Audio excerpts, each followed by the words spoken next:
Well, welcome. Good morning, good afternoon, and good evening, wherever you're tuning in from. My name is Carlos, and I'll be your host today for our November Portal panel, hosting Don Karp, who has an amazing story that I hope to get into. But before we get into that, I do want to remind people about our website, portalgatherings.com, where not only will you find more information about the Portal panel, but also our Portal Gathering that's happening late February, early March of 2026 in uh, Tepoztlan. So this is a perfect episode because we're going to dive deep into what makes Tepoztlan so magical and special. So, with that said, I want to introduce our guest, Don Karp. Welcome, Don. Thank you for taking time off your day to meet with us and have this conversation. Yeah, How are thanks you? for giving me the opportunity. Awesome. So, I guess the first question, um, tell us a little bit about yourself, like even before getting into Tepoztlan, like Okay. where are you from? What Yeah. are some of your passions? Well, for one thing, people are kind of surprised when I tell them I'm 82 years old. My birthday was about a week ago. And Oh, well, so- happy belated birthday. You look great. yeah, thanks. And I'd say the secret has to do with having a positive attitude about life. Because the world's going to hell in a barrel, and you can get hung up on that, watch the news, scroll deeper and deeper into the doubts and fears and anger. But then you come back and you look at the sky and around here, the mountains and surroundings, and just feel the sense of present time. In present time, there aren't those kind of feelings. So I always come back to present as much as possible and meditate, hike. If you have a positive outlook about life, you're going to take better care of yourself just naturally. So, what initially drew you to Tepoztlan? Did you know about Tepoztlan? Had you visited before? Or Yes, I visited 3 times. I met a man at the Falcon Ridge Folk Festival where I was camped out volunteering for, I think it was 5 years in a row. And I met this man selling drums, and he sold a book called Rainbow Nation Without Borders. And I'm really into the rainbow gatherings. I went to the Woodstock, the original, and that's a whole story. But so this man said, I live part time in a community in Mexico and part time in Connecticut. Why don't you come down and visit? The next year he said, you got to come this year. The community's putting on this big 1 week conference, Turtle Island Bioregional Gathering. So I came, it was almost exactly, it was in 96, almost this date in 1996. And we camped out in Tepoztlan at the Boy Scout camp. An incredible wow, experience. And almost 30 years ago, right? yeah, That's almost 30 years. yeah. Almost exactly. So then I visited the community a couple of times and stayed there with these people living a kind of a hippie, international hippie lifestyle. These are people who formed a traveling theater company, an international group, and I was really enjoying the fiestas. Some were at the community and just the outside. It seems that Mexico is based on fiestas. And why is that so? Because the fiestas are the glue that holds together family and community. Unlike United States, which is very materialistic, Mexico, people need money and work and things like that, but that's not their main focus. Their main focus is community and family. So there's so many fiestas going on here all the time as a party. And that's the main. I thought my soul could expand. I was ready to retire. My third visit, I was crying when it was time to go home. And that told me, got to get ready. So I spent a couple of years, uh, for me, high paying job and saving money to come here. And then my Social Security kicked in a couple of years after I was here, so I can take care of myself financially, which, by the way, would not work in the United States with this amount. You can live at about, I'd roughly half the cost here in the same lifestyle. So, if I heard you correctly, what drew you initially to Tepoztlan was the story of you mentioned the book that um, Rainbow. What was the book called again? Rainbow Nation without, Rainbow Nation. So that's what initially kind of got you to Tepoztlan, but what held you in Tepoztlan was the community. Is that Did I hear you correctly? A particular community, yes, but the culture more than anything else is Culture. what drew me here. Beautiful. So you mentioned fiestas. What does a typical day look like in Tepoztlan? For me, you mean? I do a Yeah, lot for of you. things. Yeah, I guess for you, Don. Well, how does that a typical day look like?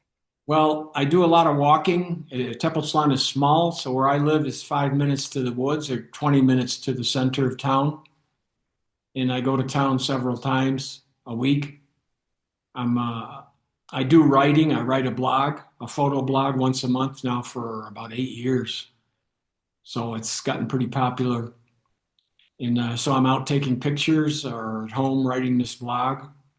And I'm in a writers group where we help each other and criticize once a week. Tomorrow is a discussion group in English at a outdoor restaurant where anywhere from 8 to 12 people take turns lecturing on whatever they want, current events, history, the arts, whatever. And after about talking about 45 minutes or an hour, we have a group discussion about the topic. I used to do more hiking, but I don't do as much of that anymore. And So Friday is the organic markets. There's two of them once a week, and one of them is for socializing. awesome, beautiful. So you mentioned nature's not too far from you. Um, so would you say and you said town's not too far from you. So it seems like there's how would you say about the balance between society and nature in Tepoztlan? Like, uh, uh, I know that they also call it a Pueblo Mágico. Yes. Do you know, can you talk to us a little bit about like the whole lore behind that and why that is? Well, the Pueblo Magico, I don't know when it was set up, but I think there's 1 or 200 of them now in Mexico, and these are places that largely attract tourists for one reason or another. And so the government subsidizes the town, federal government, to the tune of quite a bit for keeping the infrastructure nice for the tourism. Because a lot of the economy of Mexico is based on tourism. It's maybe the third or fourth largest industry here. And people, as I was doing research, I've never been to Tepoztlan. And as I was doing a little bit of research on Tepoztlan, I came across not only about the Pueblo Mágico, but also a lot of references on the spirituality and even energetic, like how people feel in Tepoztlan. Can you talk to us a little bit about that? Yes, in the beginning of the slides, which will come on soon, I hope, you'll Okay, see okay. the magic. I think for me, in my understandings, people might have other ideas. I've heard that Tepoztlan has similar energy to Sedona. See, the mountains here have unusual Wow. shapes, like flying saucer landing pads, columns, temples. There's only a couple other places in the world that have these kind of shapes of mountains that are produced by secondary lava flow. And there's a certain energy. Tepoztlan is in a valley between two ridges of these mountains. So this to me is the primary magic. You can't, when you come into the town right away, you're going to feel something from these mountains. And it's kind of energizes you in a good way, for me anyway. Some people don't like it and they have to leave, or the mountains throw them out somehow. You can go to a couple more, yeah, because the first three are the mountains. See those unusual columns there. Wow. So you come right off the highway. You're coming in from the airport. If you took a taxi, I think it would cost you $100. Takes about an hour and a half to drive. And a lot of people go to the South Bus Terminal and take a bus that runs often. So basically, it doesn't take very long. That's the street, the city street with the mountains in the back.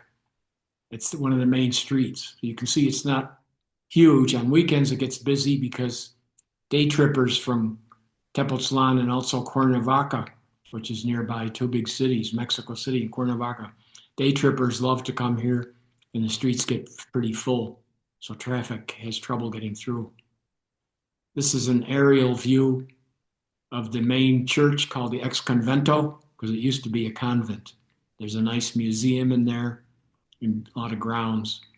And you see the main street off to the right bottom. It almost seems like Stop the slides for a while. If you have other questions, you could stop the slides and come back. well, this is a great opportunity. If anyone has any questions, please feel free to put them in the chat. I'm sure that there's going to be an opportunity later to, unmute and ask a question if I you could wish. speak a lot more to them. Maybe I should talk a little bit more about the magical aspects, since that's what this talk is Yeah, titled. please do. Yeah. Okay.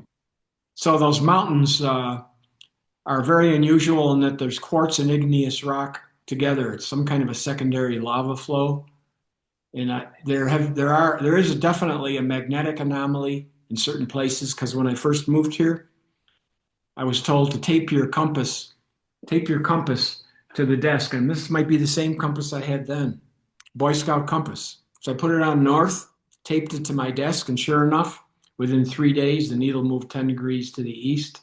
3 days back to north. 3 days to the west, 10 degrees. And I had this rhythm. And I've heard Really? there's a gravity anomaly. These are extremely rare, and a lot of them are optical illusions, and I haven't experienced it, so I can't confirm that one. So that's one part of the magic. The other part is the lore that's in this town, the mythology, the local customs that have grown out of the fertile indigenous ground. They don't allow corporate businesses here by and large, only mom and pop. So if you want Starbucks or Walmart, you go to Cuernavaca or Mexico City. Cuernavaca is only half an hour away. Oh, okay. Population 2 million, I think. And it's a large retreat center, spa, health, personal growth kind of atmosphere here. A lot of retreats and conferences are happening here, not just Portal. There might be half a dozen happening at any one time, I guess, of all sorts. But largely, and a lot of people are into healing, and spiritual medicine, plant medicine. Temazcals, which are like sweat lodges, is a big area for purification and cleanse. So that's the magic too. And there's a question on the chat asking about population. Like, Okay, how yeah. is it like how would you say the town is? Is it a town? Is it a like a medium-sized city? Like, how would It's a you small, describe it? I call it a small city. The metropolitan area is about 25,000 people. And if you include the outlying I think six villages, which is called the municipal area, then it's 50,000. Of course, on Mardi Gras, population is about 700,000. Wow, fascinating. And in terms of expats or, people from the States, Canada, Europe, is there a strong community of expatriates there? There's groups of them, and they do things. They have certain activities. Maybe there's 2 to 4,000 expats. I'm not really sure. There's a lot of travelers coming through, digital nomads, young hippies, just people on the trail, probably going to other places that travelers go to in Mexico. So there's always a lot of people around here, and there's different pockets of activities. Like there's a monthly barter market. There's a weekly, two organic markets weekly. One is permaculture, and the other is focused more about prepared food and crafts. And people sit at a table. It's outdoors. Almost everything that I go to is outdoors here because of the weather. Lovely. And so people are sitting at picnic tables and getting their delicious and inexpensive homemade food and sitting and talking, meeting each other, or seeing each other regularly once a week at that event. And there's art openings and concerts. Clubs are active on weekends. Not too much happening tonight, but if Thursday through Sunday, especially Saturday and Sunday, Friday, unfortunately the electronic music seems to be more popular. It's cheaper for the proprietors, and a lot of young people like electronic music. But you'll find some world-class jazz musicians here, rock, all kinds of activity. Awesome. So one of the attractions in Tepoztlan I hear is the Pyramid Tepozteco. I believe Yeah, that's the name of it. Have right. you visited that site? Sure. And how was your There several experience? times. It's not, it's kind of disappointing in a way the first time. It's small. It's not a big complex. It's not going to be like Teotihuacan or Palenque. It's just one little tiny pyramid. There's a really good view from there, although I know trails with better views and not so much exertion. It takes about an hour to get there. It's not an easy hike. Some people who are real athletic tell me they run up it every morning for exercise. Really impressive. Once a year they have a ceremony at night there, and it's kind of difficult getting down in the dark, especially if it's raining. Mm. But it is a thing that a lot of people do. It's something I think would be very safe, even for women going alone, because there are guardians all along the way there. So you mentioned how Tepoztlan gets funding and there's no big businesses there like Starbucks and things like that. Since you've been there, have you noticed any big changes in the town or small Well, city? one of the biggest changes was the highway was widened. Oh, that's always good. There was it took, I don't know how many years, 2 or 3 years, but there was a lot of resistance, and a group actually shut down the entrance and exit from on the highway for a while. And then suddenly trucks appeared and with men with chainsaws and cut down about 70 trees within half an hour. It was a devastation. I mean, they needed to do something. There are other solutions than widening the highway, but that's what happened.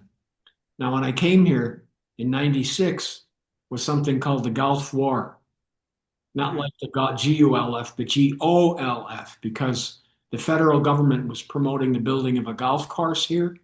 There was a place allocated. The townspeople really thought this would be very destructive to have corporate people coming here, because then you need all the things that corporate people like. And besides, there's no water. Well, there's water, but it's very sparse, not enough for a golf course. But these farmers were being intimidated to give up their land. And the townsfolk are very strong. They go back to ancient times. And they resisted. There was a peaceful revolution. I think it took about a year, but they wound up putting the federal office people out on the highway in their underwear, and they took over the governance of the town, such that before the police were formed, each barrio took turns being the police force.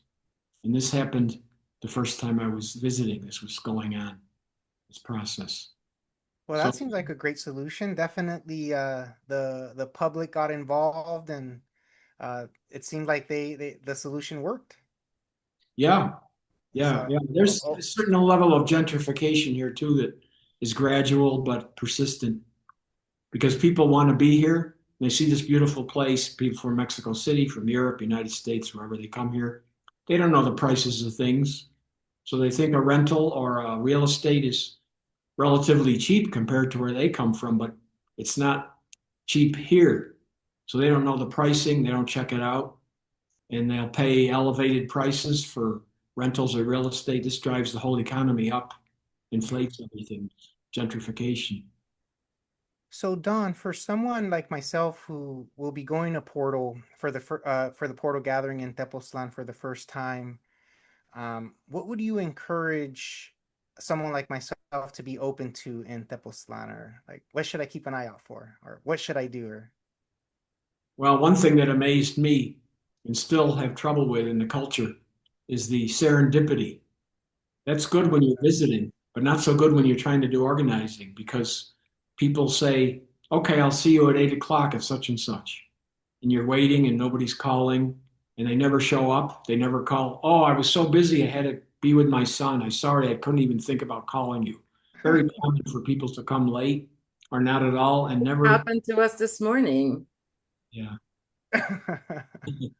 Yeah, so I'd say that's something to be ready for, to take advantage of, is that whatever's in your face in the present, that's what you go with. You can I make a love it. schedule, but you don't, and Mexico doesn't believe in schedules, it seems. I love that answer. Now my next question is, what's one place, experience, or perspective you think someone coming to Portal gatherings should have, Oh boy. or they should experience or go to? Well, I mean, there's so many spiritual activities here. You should climb the pyramid, get into nature. do a temazcal, which is a kind of Mexican sort of a sweat lodge, not exactly the same, but similar for purification, or get smudged, with copal. Take it. Don, for people who might not be too familiar with that, can you expand on that of what was it, what was that term that you used? Temazcal. Temescal. Yeah. Can you expand on that? Like, is it, you mentioned it kind of similar to a sweat lodge, but All a right. little bit You could different. say it's a sauna with much more healing emphasis in the psyche, the different parts of the psyche to be healed, the body, mainly in the Temazcal, in my understanding. And I don't do this too much because something about it doesn't affect me right. But it's more about cleansing the body. The Temazcal, I think the Sweat Lodge is a Native American version that has four doors for different parts, for the emotions, for the spirit, for the body, and for the soul. So they really do it that way. But I think in Mexico, the Temazcal is usually more about the body, where they might give you some aloe vera to rub on your skin because the skin might get pretty hot. So you should try and take in one of these things that you're not going to find too easily outside of Mexico if you've never been to Mexico. And that's not just a Tepoztlan thing. All over Mexico, you'll find this kind of thing. Awesome, beautiful. Probably you should eat some Tepoznieves ice cream. Ooh, I'm glad that you mentioned that. So there's some good ice cream places. Yeah, this one is it actually became international. It's so good. It has about 200 flavors. Great. Okay. So there's several of them in town, but I think they're in China and all got very popular. It's one of the few corporate things. So, Don, what is your favorite spot, hike, view in Tepoztlan? Oh, there's so many, it's hard to choose. Uh, there's one that you see on the way in on the highway. It's called Chalchi. I think Chalchi means gorilla, and it looks sort of vaguely shaped like a gigantic gorilla. And as you're coming in, you'll see this kind of right in front of you, this big formation. And it's not a trail that if you don't have a guide, not good to go to probably any place, especially this one. And I haven't been there in a while, but it's got an incredible panoramic view, and it's only about 45 minutes hike. It is moderately difficult. So that's one of my favorite places. So, this is a question from the chat here. Barry's asking, do you know of any archaeological explorations that are happening in Tepoztlan? Because I know it is also a historical site, right? Like even before, um, Yeah, Spain was here. Obviously people were living there. there is another pyramid along the highway that you can access by taking public transportation to a place, and then you have to walk a couple of blocks, go under a tunnel. You're on the other side of the main highway, and there's a pyramid that's reconstructed there. I'm not too impressed by it, but there's no current digs that I know of. There might be, I just don't know about them. And there's other places. I mean, there's pyramids that are unexcavated. One guy that's interested in this kind of stuff showed me somebody's backyard, which was obviously terraced. And the terracing, he said, was a pyramid. And there's other kinds of archaeological things. One spot that I found looks like a pyramid. It's a whole bunch of rocks, 200 meters wide, piled against the mountain. And it's not a pyramid because there's the mountain underneath it. So what's it doing there? I don't know. There's also That's kind of a ranch. You can see the walls of a enclosure made out of stone, stacked without cement. So there's various things in different, even near where this hike that I'm hoping to be going on and leading or partially leading to the birthplace of Quetzalcoatl. Oh, please, yes, tell us about that. Yeah.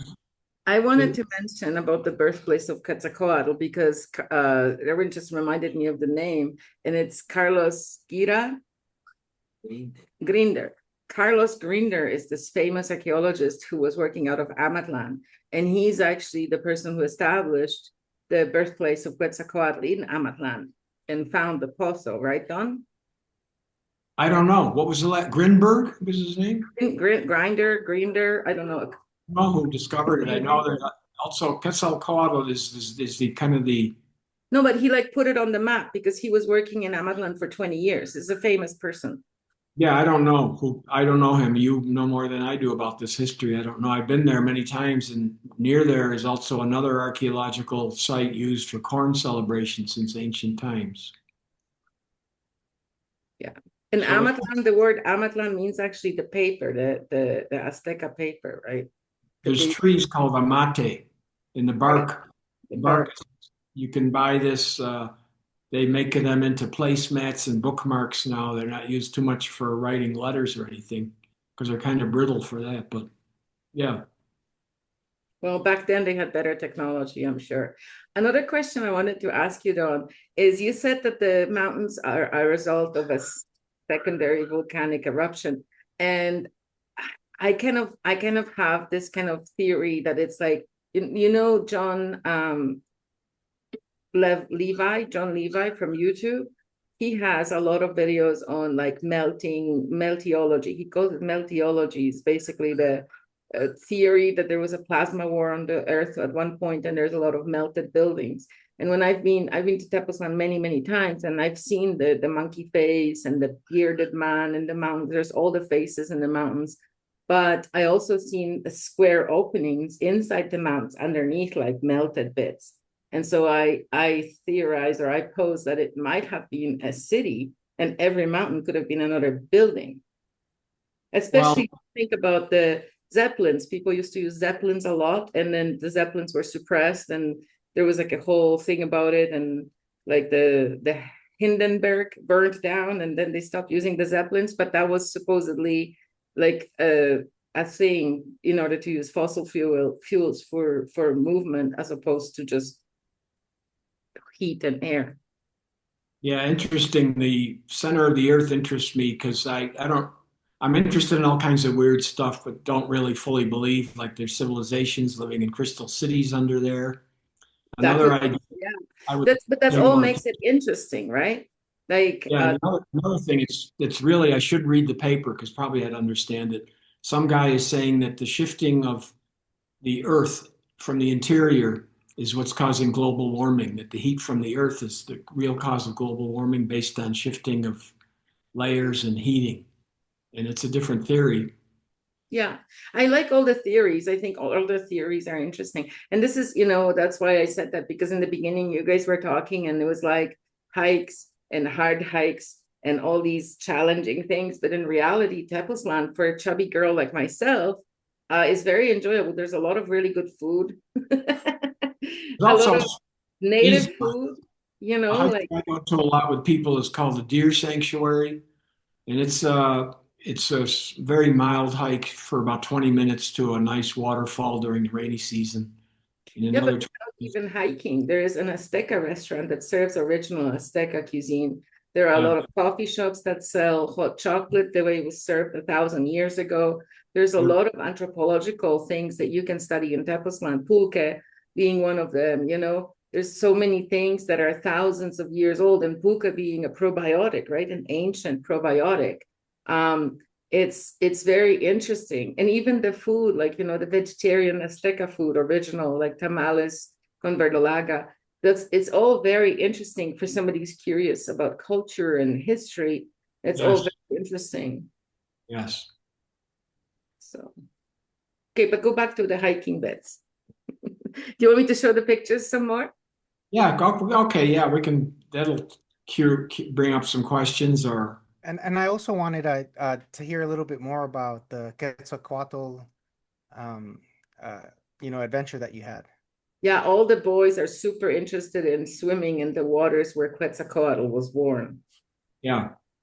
I mean, two or three other places claim his birth, but this one is very unusual because it's a year-round cascade. This is a dry season, and during the dry season, everything dries up. This waterfall continues all year, so there's a pond there, and it's not easy to get to. It's a little bit of a hike going up and then across, But when you get to the final 20 minutes, that part's pretty steep going down. One part, there's a rope you have to hang on to for about a story.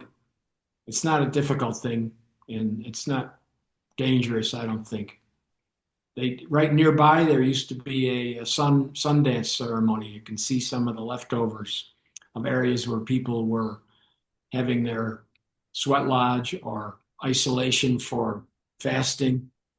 Sundance is an interesting Native American. It's not Mexican. It's more United States, but happens in Mexico because it's a good atmosphere for having those kind of things. Beautiful. So now I want to kind of I have a more of a a concern question for you. Now this is a question here in the chat. Now I've not been to Tepoztlan, but I guess can you talk to us a little bit about, like, is there like the cartel stuff that happens in Tepoztlan? Like, you know, you hear a lot of these things in the news. Like, how is, like, can you talk a little bit about that? Okay, Is that a Netflix, the concern you news have? in general, yeah, Netflix and the news in general overplay the violence aspect. The United States is more violent. If you go into the United Nations statistical bank on violence in which countries, or if you look at Numero, I think it's called, a lot of sources will say that Mexico's violent, but not as violent as the United States. There's very few mass killings. You know, it's not like every day somebody in a supermarket or a school is going out with a gun being crazy. There are cartels.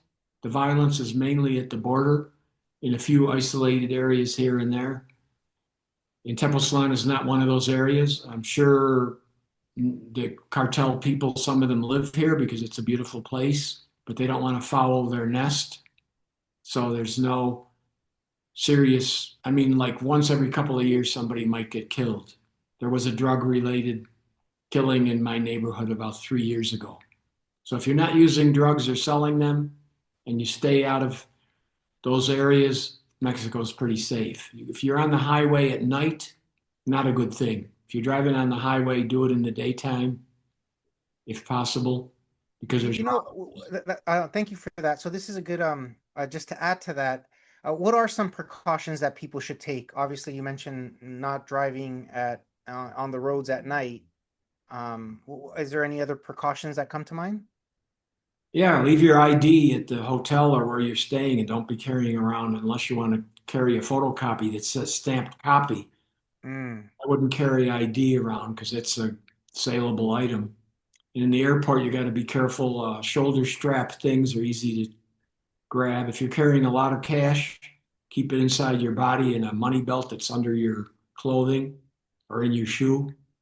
If you have, not a good idea to wear flashy jewelry or carry a big, expensive looking camera in clothing. A lot of people, it's warm here, so a lot of people like to have, women like to expose their skin. And the locals don't like that, but it happens. I don't think there's any problem with that myself, but some of the Yeah, locals. it could be pretty healthy, right? To get some sun on the skin. Yeah, it's very Catholic here, so you can imagine how people might not like the dirty, naked hippies. Get a haircut, get a job, you know. And just to add to what you said, Don, again, I've never been to Tepoztlan, but I have been to other places in Mexico, and my experience is the northern part of Mexico. I mean, obviously, there's regions everywhere, but usually once you hit the northern part of Mexico, I remember I took the bus and I kind of did like a little road trip and hit several states in Mexico, and I remember that once I went north of Jalisco, things changed. Like, you start encountering more checkpoints, Yeah, more military stuff. They get in the military people or cops get on the bus and search things. I only encountered that like north of Jalisco. Uh, when I was in what they refer to as El Bajío, which is like Guanajuato, Querétaro, Morelia. I yeah, didn't see it. I didn't experience any of that. Although there were certain regions that I heard that you still need to be a little bit cautious. yeah, Like specifically Michoacan, I think I remembered that people Yeah, were. in Morelia, you got to be careful because the cops will fleece you. That's why you're not supposed to carry too much cash on you. But Yeah, I in mean, reality, most of the violence in Mexico is very sort of isolated, like the cartel against cartel. The cartel is not going out shooting their own customers or their own taxpayers, because that would make no sense. The cartel needs to take, like the percentage from all the business owners in Mexico. So why would they cause problems in business? It's not a logical thing to do. It's just like that story that Genghis Khan killed all the soldiers that were taller than him. It's not a logical thing to do for a leader. So it's probably propaganda. There's also this kind of litmus test for propaganda. It doesn't jive. If the cartel, where they make money off any sale pretty much throughout Mexico, why would they go out and kill the tourists that are dropping money into their pocket? well, I think what people are afraid of is the gang wars and being caught But in the gang crossfire. wars are happening in the gang houses, in the gang areas where they're separate from the tourists. They're not going to show that to the tourists. That's not good for business. Yeah, right, Like if exactly. you have to eliminate, like if there's medieval law in your organization and you have to eliminate someone who is doing bad things, you're not going to do it in front of a bunch of tourists where they can get hurt too. I mean, it does happen very occasionally, but it's like, it's so rare. Like it happens in the States so much more often, like so Yeah, what much. you mentioned, I think that's critical to be aware of is that some police and National Guard and those kinds can be kind of pretty obnoxious. Like here, if they stop you for a traffic ticket, you don't go to them and pay the ticket. They just take your plates for parking, and you have to do a lot of finagling. So people are bribing policemen, giving them $20 to not have to pay a ticket or something. And so there's also sometimes police harassing people, but the people here are pretty strong. I heard a story about last year about this grandmother was with two of her grandkids. Somebody's trying to kidnap them, and she beat the guys up. She wouldn't let them. Wow, I love that. But Yeah, that doesn't good happen for very her. often. I Yeah. mean, it's like any place. There's going to be a certain level of break-ins and things like that. There is a reason it doesn't happen. Just like in Poland, it doesn't happen because a grandma can kick your ass. Yeah. Like places like China, they have a certain other level of being where there's no crime, violent crime at all, from what I know, because it's just not a part of their Again, culture. those Chinese grandmas, they all practice Tai Chi. They could probably kick your ass too. And Yeah. Polish grandmas, they put rocks in their purses. I wouldn't start with one of those. Basically, this is safe. I know young women that walk the streets on weekends alone, and I haven't heard of any problems at all. Well, those were great suggestions, Don. Thank you for that. Sure. Another question in the chat here is, I guess, let's see if, are you familiar with San Miguel de Allende, Don? Somewhat, yeah. I've been there. I was there once, quite a while ago, and I know people there. How would you, I guess the question is, how would you compare it? I guess the difference between working class to affluent. Yeah. Like, is it similar to San Miguel de There's Allende? Is it several different? there's several locations in Mexico which are U.S. transplants. San Miguel is one of them. So if you Mm, want to be just like living like you do in the United States, almost exactly the same culture, move I to see. San Miguel. Because there's no magic there, in my opinion. But I like authentic culture, tribal. San Miguel is, I'll give you an example. Most of the indigenous people either have menial jobs working for the immigrants or they've had to leave because of the gentrification. So this is the scene in San Miguel. I heard of a woman going to buy some lettuce in the market, and they said, "We want some lettuce," she said. And the vendor didn't understand any English, so he just kind of stood there with his mouth open. And the lady started screaming as if the person was deaf. That's the kind of attitudes people have in these places. Wow. Authentic, in my opinion. It's demanding U.S. people. If you go to Lake Chapala, Ajijic, the biggest lake, and very beautiful, same kind of story, mostly very fat, retired oil men from Texas or Canada. It looked like to me in the Zocalo there. But I have my prejudice. Nayarit. We were in Nayarit and it was like Canada. It looked like Canada. I had bad flashbacks. But I I would just say I have to add one thing to what we said earlier about the danger, because the danger is really like one of the propaganda things that they talk about in the United States. Oh, sorry, my camera's not on. The danger is like a propaganda thing, but also like if you think about the food, right? In America, in propaganda, they tell you that certain foods are Mexican foods. None of those foods are actually in Mexico. Well, maybe quesadillas, but that's about it. And they're totally different. Like you can't listen to propaganda and experience that as reality. You have to go and see, like, think about all the propaganda there is against the United States. Like all the Americans are stupid, they're all lower class, they're all overweight. Like, is that true about the United States? No, it's not. It's not in my experience, right? So let's not take the news propaganda and pretend it's happening in Mexico. I'm a woman, I've been living in Mexico for the last 5 years. I've never been harassed or felt in danger at all. You know, as a matter of fact, I felt safer here than anywhere else I've ever lived. Poland, Canada, you know. I just, Really? you know, when I lived in Poland, now Poland's super, super safe. But back then it was during the Civil War and it wasn't, you know what I mean? So here is even in the middle of Guerrero. And yeah, I know there's some cartel wars and some thieves get, you know, tied to a pole and beaten up. But other than that, it's pretty medieval and it's pretty like chill. Everybody respects everybody because everybody knows that the other person could be associated with someone dangerous. So there is no, like, everybody will respect everybody. A stranger or you know, you never know who they're associated with, so you can't make enemies. Except for the Americans that come here, they're the ones a lot of the time, in my experience, that cause fights and problems and yelling and petty theft. That a lot of that, in my experience, that I've been 5 years in Mexico, the majority of that has been happening from an American expat who's visiting here or a visitor, rather than like punching people out or stealing something, rather than the actual Mexicans. Yeah, it's good to know a little bit of Spanish, even if you just say Buenos dias or gracias. But like not Oh, really in Tepoztlan. They don't really care. They speak English in Tepoztlan. Yeah, I know they do. A lot of people speak English, some don't, but I think it's just It's it's it's it's customary, I think. That's been my respect. experience. yeah. I had a boss once who was a friend of mine. He says, I go everywhere in the world. The dollar speaks, so I don't have to worry about language because the dollar speaks. So, Uh, if you want to pay gringo prices at restaurants, there is some of that going on. Or if they know you're a gringo, they're going to add 20 or 30% to the bill automatically. But not yeah, everybody, and not the majority of people. No, not everybody, no. But I think You want it's a to good, show the rest of your photos, Don? I don't want to interrupt, but at the same time. yeah, please go ahead.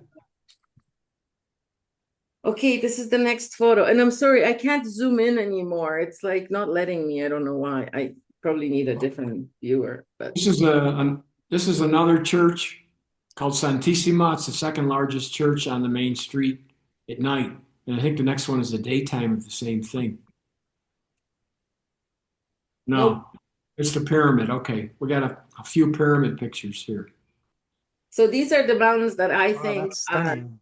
these are the mountains that I think are the melted buildings, because look how like the rock is flowing down the sides and stuff.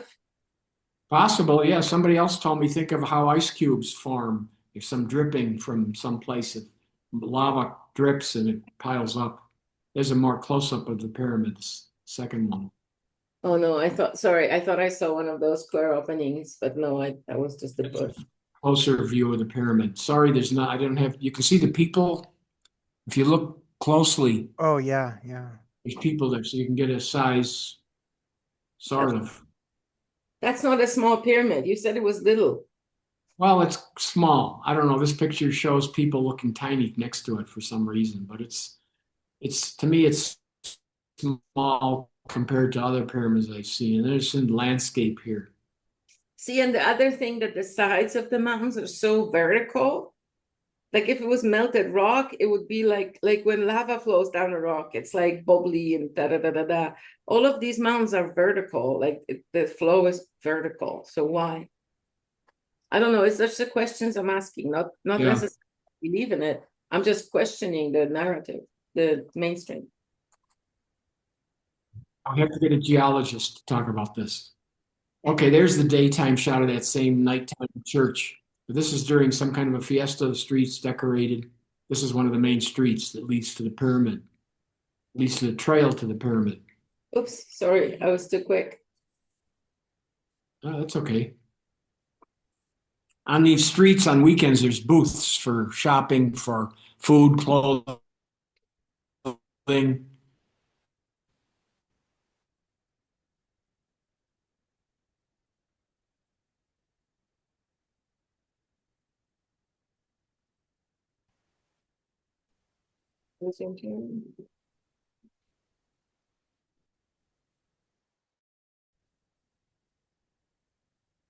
In the bottom level.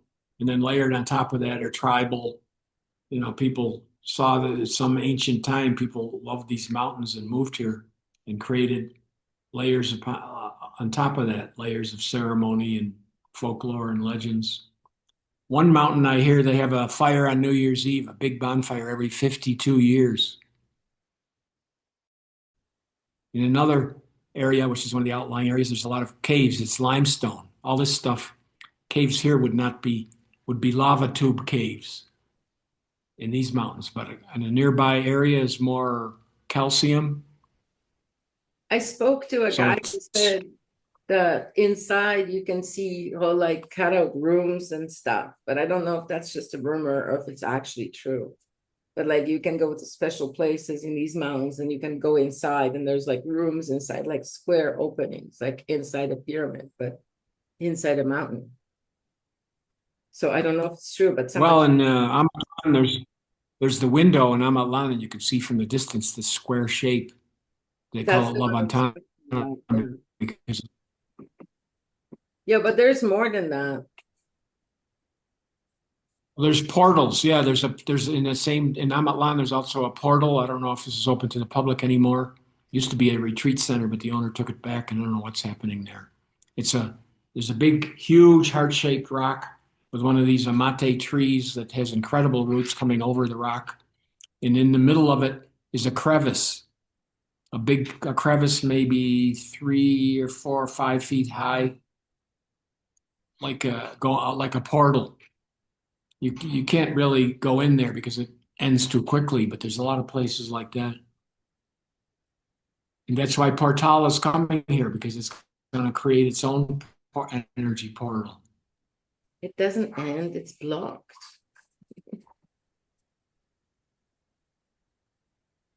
Okay, yeah, what about Can we this? go to? It's just another mountain view from with buildings to get some perspective. But I think there's other pictures of the town, and yeah, that's the Celebration, one of the main streets. That same church on the right, second largest church. And a lot of times for fiestas, these places are decorated.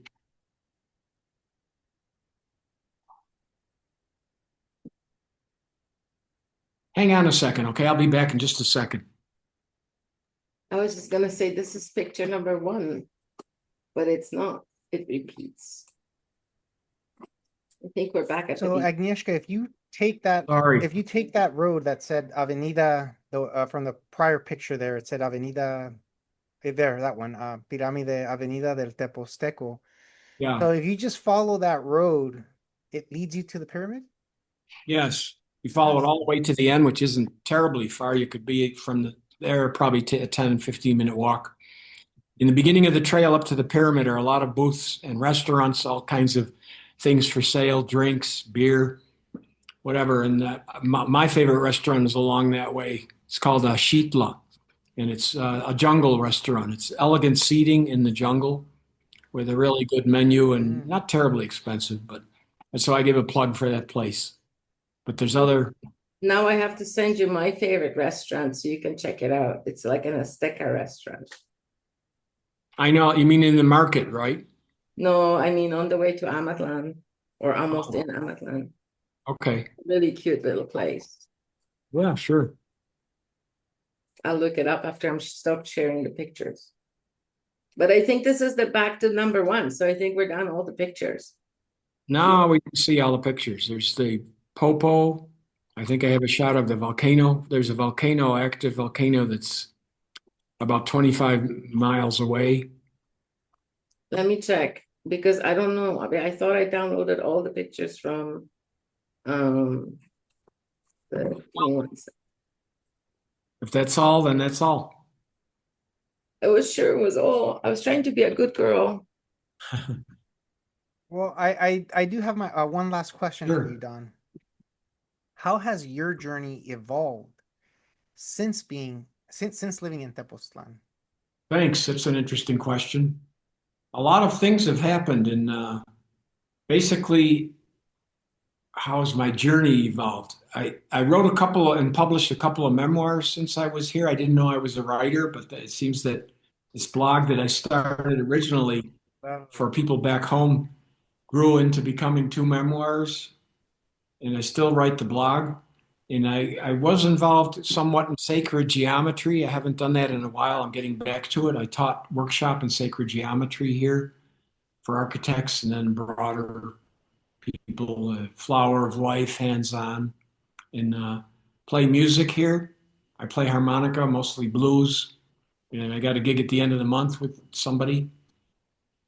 So Awesome. there's been a lot of growth, and also my friend and I are co-founders of the Freedom Cells here, which is an international group that started. We started it here during COVID, and this group is about exit and build, meaning exit the mainstream and build alternatives, viable community alternatives. So we started it, and we had a meeting. A few people came, and then a couple of young people stayed here because there was another conference that they were in between conferences, and I let them stay. And they knew how to use the media much more than I did. Created a slideshow. We started having potlucks in our apartment of up to a dozen people and more. And then it ended with over 40 people per meeting. Yeah, there's a Day of the Dead altar. But that just Wow, passed. 40 That's not people. gonna. That's quite an So we accomplishment. broke down That's into amazing. special interest groups. This went on for a couple of years, started to peter out. And now there's some of the special interest groups still exist, but not the organization. So that was a peak experience doing that. This is Popo, which is about 25 miles away. It's an active volcano that we hope just keeps puffing nicely like this. And every once in a while, there's a film on your car or windowsill of this white powder coming from the volcano. Beautiful. You can see this from certain places in Tepoztlan on clear days. Yeah, it makes it dusty. I used to live in Cocoyoc before, and everything was super dusty there. Yeah, But Mexico is not known for its air quality. That's one disadvantage. I mean, it's not as dusty here in Chilpancingo because the volcano really does put out a lot of dust and stuff. Because we were like, Carlos seen too many pictures of this volcano from my balcony. So I'd be like, look at this morning. Right, Carlos? Yep, yep. So, okay. And I don't know I if do I have answered your another question. question. This is one of the people on the staff of this tourist company, sort of bringing people in Mexico living experience. This is a woman from the Ukraine.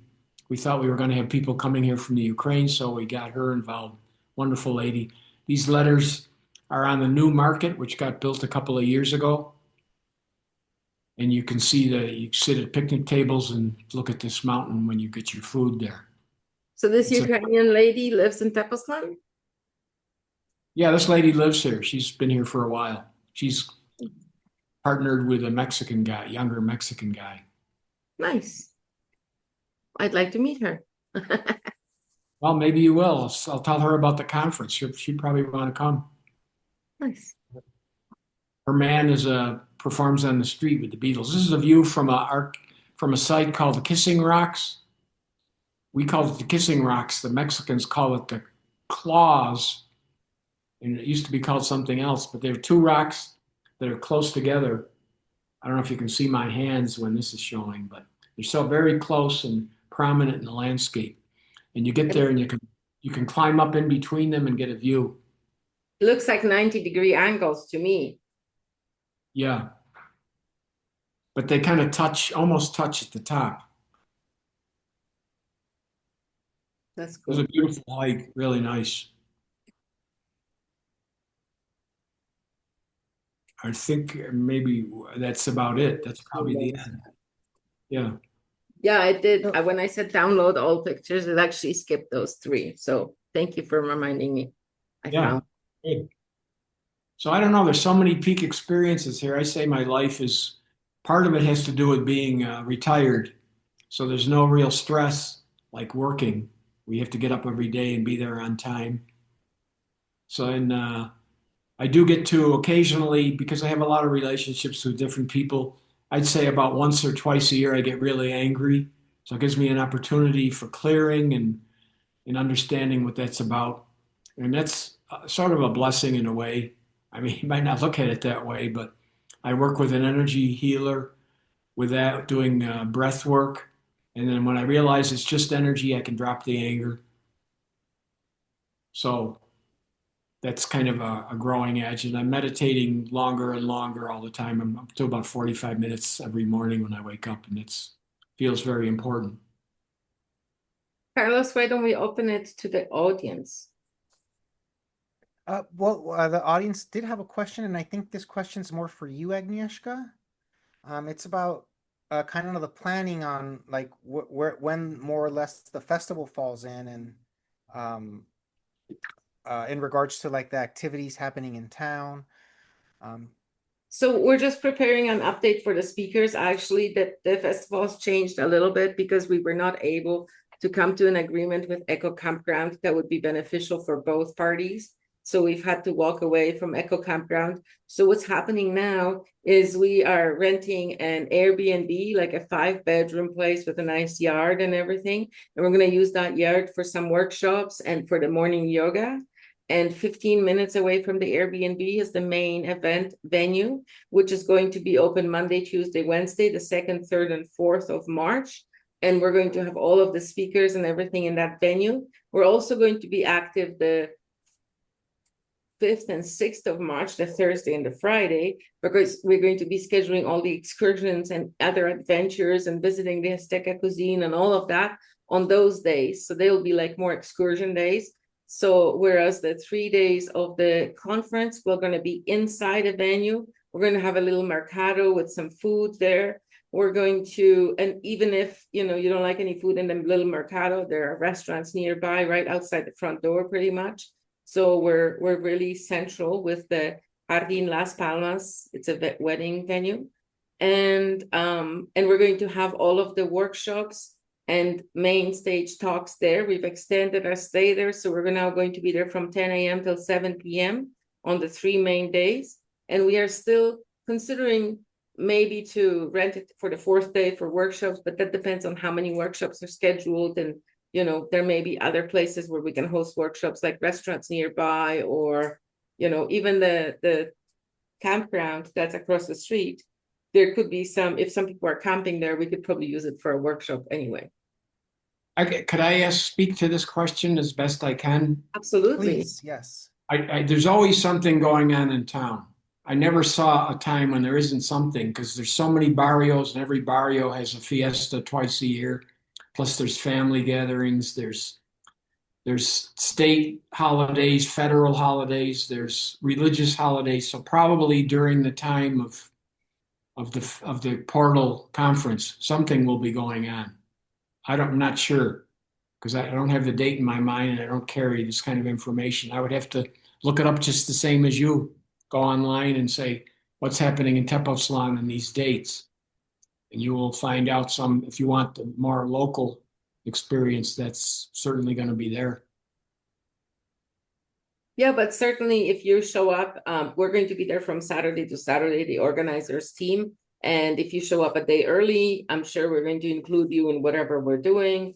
We might have a dinner, like for example, the Sunday before, we're probably going to go out for dinner somewhere. So anybody who shows up a day early, they can connect with us, email us. We probably should do a Discord group or something, but we can probably do a group where we can all communicate and inform people where we're at for dinner or where we're going out for, like if we're going to Amatlan for the day, maybe we can hang out in the square. And there's a beautiful coffee shop in the center of Amatlan where the gentleman grinds the coffee by hand.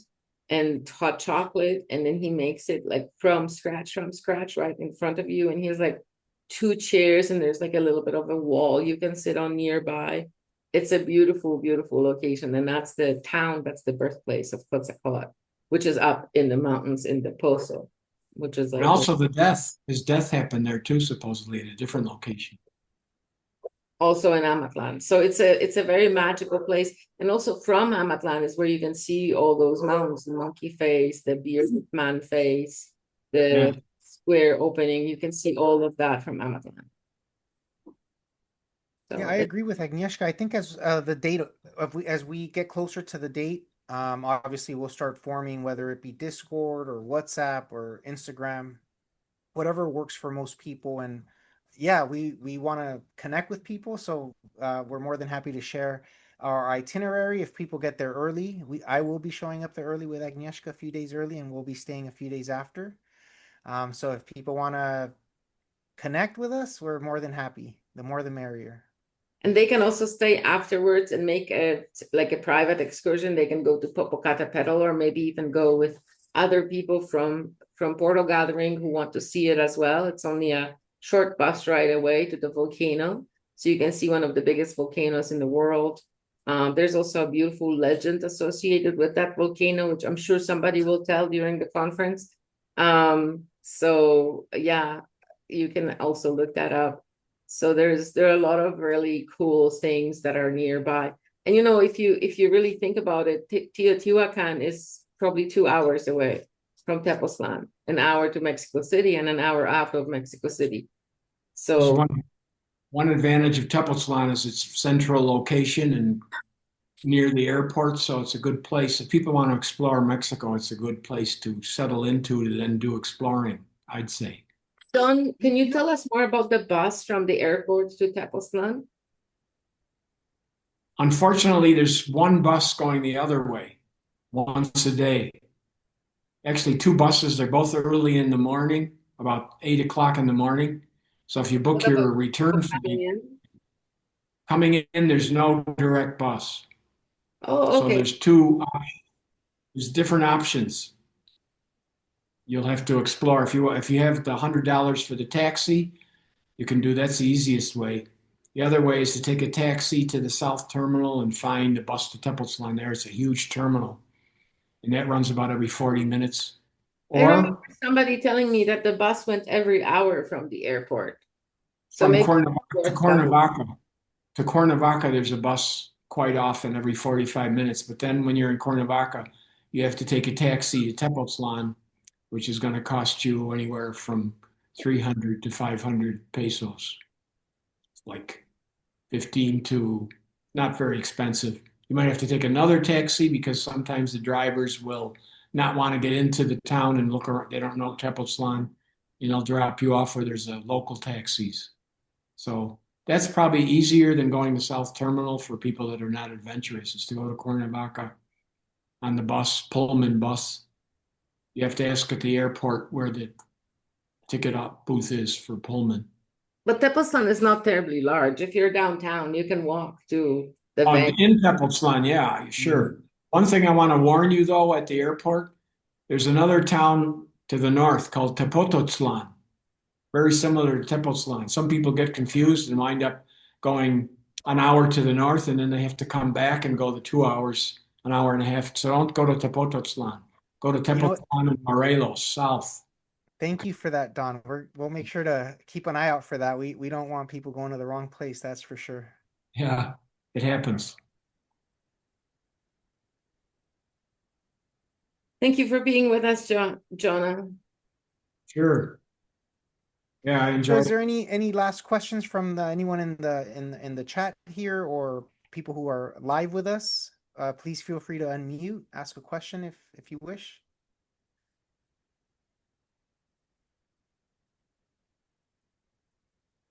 Well, with that, I just want to give a quick comment. We worked really hard on the website. The team here, Agnieszka, myself, Noel, JP, and Lexi worked super hard on the website. So I do want to share it so you guys can check it out. Um, uh, Tickets are available. It's super easy to check out. We also have um, a blog that we do weekly, or try to do at least monthly, but we're gonna try to do it weekly now. But they're 2 to 3 minute reads, super quick, and they kind of share with you a little bit about the Portal podcast, Portal Gatherings, what we're about.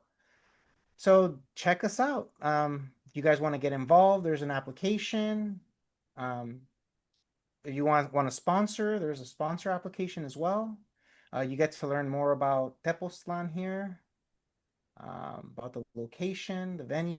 We'll be updating this as we confirm, and a little bit about what we've done in the past. I know Agnieszka was involved in setting up the last year's festival in Mazatlan. So yeah, there's a lot to explore on our website. Wanted to share it with you guys. So if you guys have some time, please check it out. Um, and yeah, if I want to definitely leave it open to any other questions before we close it out. There was, I think Barry asked a question in the chat. There is a shy young lad, so he can't really unmute at this time. I think this is a question for you, Agnieszka. Oh no, what is it? Well, I don't think so, Barry. If a speaker needs a ticket, I don't believe so. No, Barry. But Thank you. I was muted by Ineska. Well, we're glad you found the unmute button. It's been a while since I heard from you. How you been, Barry? Doing fine. Awesome. Yeah, in fact, I had a lesson this morning with Renee, and so I have to say, estoy muy bien. ooh, look at you.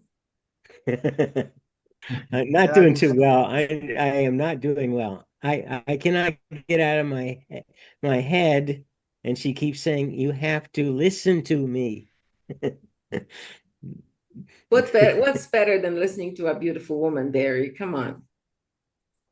Oh hell, I'm head over heels anyway, so.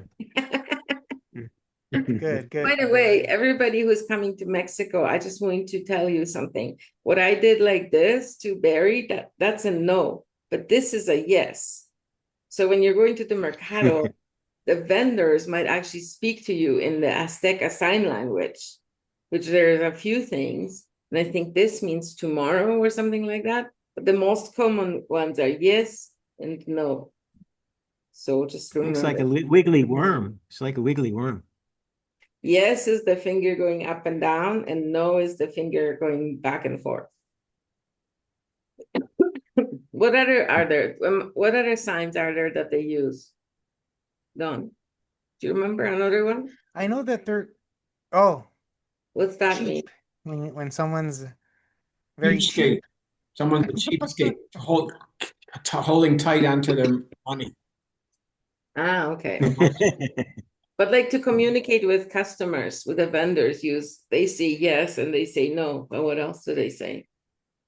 When I was in Querétaro, I heard a term that I hadn't heard anywhere else, and it was their version. I know in different places of Mexico, there's different ways of saying okay, right? Like if you say, "Hey, meet me at 7 p.m."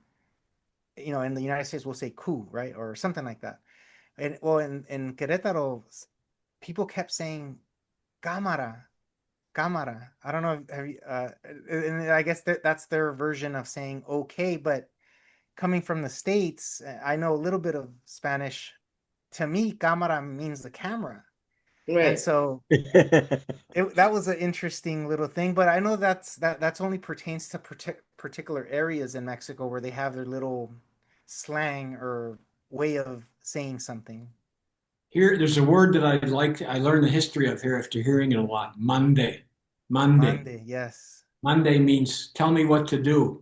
It goes back Yes, to the conquest by Spain when all the indigenous people were saying, "Oh, command me, tell me what to do. I want to be of service. I want to help you."